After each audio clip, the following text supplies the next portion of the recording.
Assalamualaikum warahmatullahi wabarakatuh.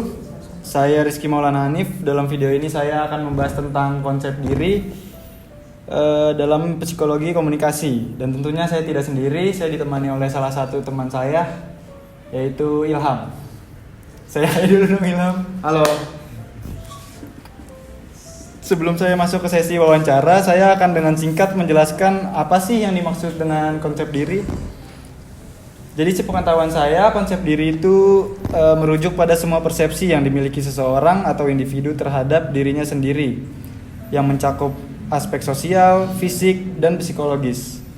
Persepsi ini terbentuk dari pengalaman masa lalu dan mempengaruhi tingkah laku seseorang sehingga konsisten dengan konsep diri yang ada dalam diri sendiri.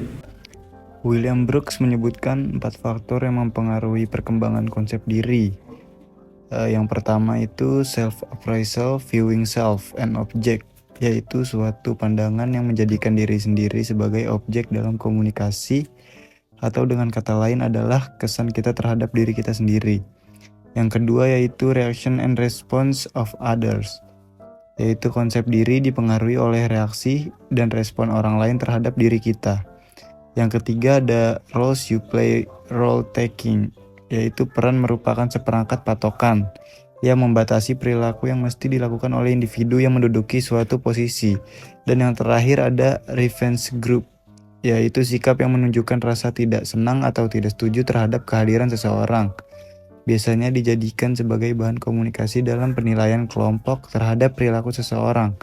Semakin banyak kelompok rujukan yang menganggap diri kita positif, semakin positif konsep diri kita.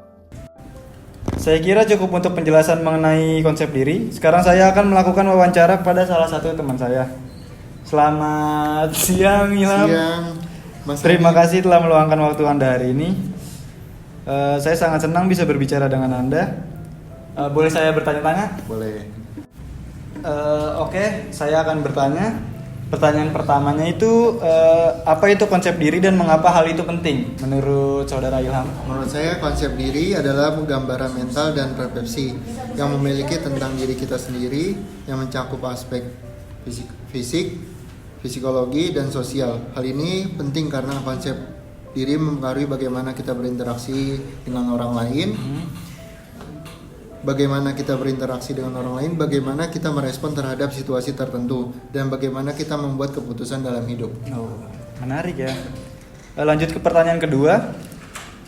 Bagaimana sih konsep diri dapat mempengaruhi komunikasi kita dengan orang lain?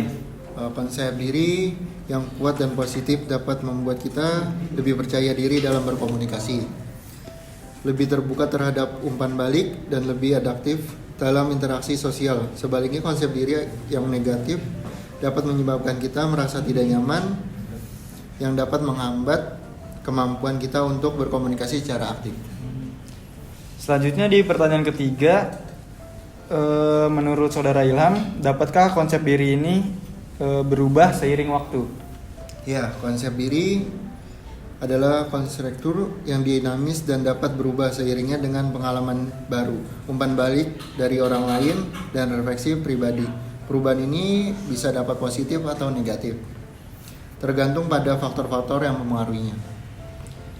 Baik, pertanyaan berikutnya, apa sih peran umpan balik dalam pembentukan konsep diri menurut saudara Ilham?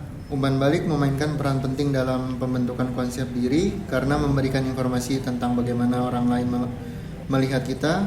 Umpan balik yang konstruktif dapat membantu mengembangkan pemahaman yang lebih baik tentang diri kita dan mendorong perubahan pribadi. Mungkin ini pertanyaan terakhir ya. Menurut saudara Ilham nih, bagaimana seseorang dapat mengembangkan konsep diri yang lebih positif? Untuk mengembangkan konsep diri itu lebih positif, seseorang dapat melalui dengan mengenali dan menghargai kekuatan dan pencapaian mereka, tujuan yang realistis, berpikir positif, dan mencari dukungan dari teman dan keluarga. Pentingnya untuk terus belajar dan tumbuh melalui pengalaman baru dan tantangan.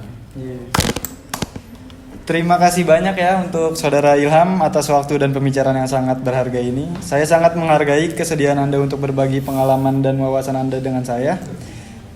percakapan hari ini telah memberikan saya pemahaman yang lebih dalam mengenal konsep diri. Sekali lagi terima kasih ya Saudara Ilham. Sama. Selamat beristirahat dan semoga sukses untuk rencana Anda ke depan. Sampai jumpa dan selamat tinggal.